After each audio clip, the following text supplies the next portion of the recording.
Today on CCX News, talking to kids about something so horrific. A Brooklyn Park expert in child psychiatry offers perspective on the Minneapolis school church shooting. Thanks for joining us. CCX News covered the June 14th tragedy in which a gunman killed Representative Melissa Hortman and her husband in their Brooklyn Park home.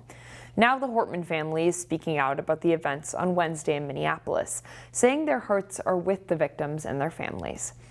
A statement by the family reads, Mark and Melissa believed that children should be able to gather in schools safely, that communities should be able to worship in peace, and that families should be safe in their homes. The family goes on to say, we hope this tragedy spurs elected officials to take action towards common sense measures on access to high-powered weapons so that no one else must suffer. So what should parents say to kids about the horrific events? Reporter Sarah Allen spoke with a child psychiatrist, Dr. Joshua Stein from PrairieCare in Brooklyn Park, about how families can help children navigate these difficult times. So often as parents, we want to shield our kids from the world and the bad things going on. When do you start talking to your kids about some of the things that are difficult and hard, like what we saw? So sadly, though this tragedy is occurring close to home here in Minneapolis, this is not the first tragedy that many of these children have lived through. Also, shielding is more difficult than it used to be. Media comes at us in a lot of different ways. So I think it's important first off to understand what your child knows and then go from there. So the first question I asked my children is, there was a big event. Did you hear about what happened at Annunciation? My oldest son knew and was talking about it. My younger two did not. But I do think for the younger ages and even the older ages, it's important to shield them in certain ways. And a lot of kids have started school, but some haven't yet. And there's probably a lot of anxiety going on, a lot of fear maybe for kids to go to school. How can you as a parent support them? Absolutely. So school anxiety since the pandemic has been notable. And we've seen more issues with school refusal. We've seen more issues with panic before school, fear before school. And I imagine the event of the Annunciation shootings and the loss that we had there is going to lead to more fear, not just for children, but also for their parents. We love our children dearly. As you said before, we want to shield them, but we also have to allow them to be independent and to grow and to experience and to have stress.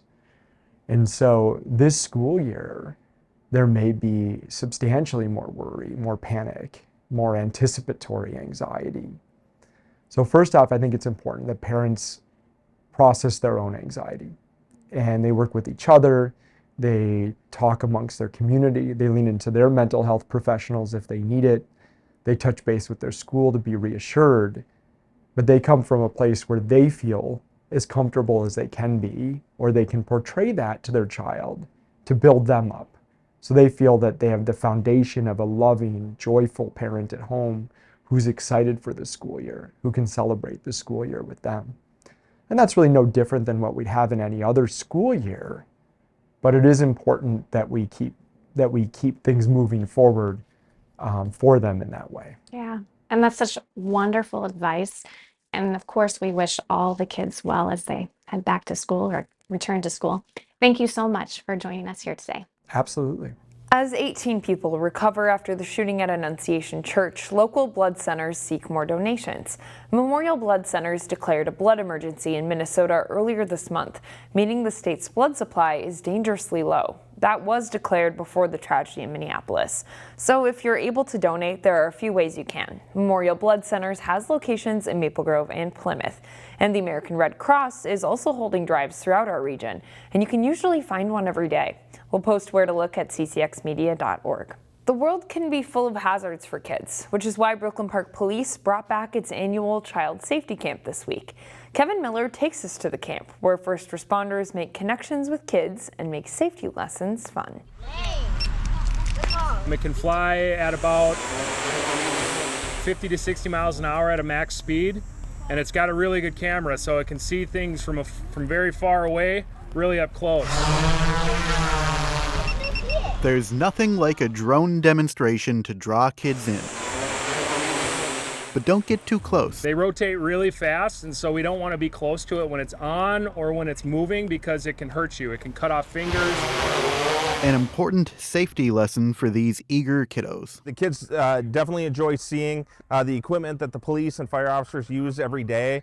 Gets them excited, as you can hear. Oh my God. It's a fun way to introduce them to the equipment and the people that protect them. All right, this is called a throwbot. We can toss it into a house, into an apartment, and we use it to look for the bad guys. It also helps the kids remember that these cops are human. It's just a great opportunity for the kids to have an interaction with law enforcement and fire and EMS individuals in a setting where we're not in our traditional roles. Usually I'm one of the first ones to go in with the shield. But it's not just cops. Here comes Dustin. What's he got?